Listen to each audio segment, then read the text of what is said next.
అభ్యాసయోగయుక్తేన చేతసా నాన్యగామినా పరమం పురుషం దివ్యం యాతి పార్థానుచింతయన్.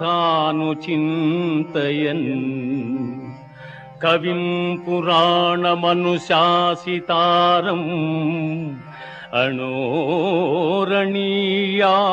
సమనుస్మరేజ్యః సర్వస్య ధాతారమచింత్య రూపం ఆదిత్యవర్ణం తమసః పరస్తాత్.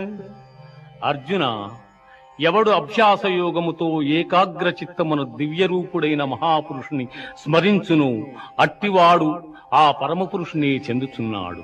ఆ మహాపురుషుడే సర్వజ్ఞుడు, పురాణ పురుషుడు, ప్రపంచమునకు శిక్షకుడు. అణువు కన్నా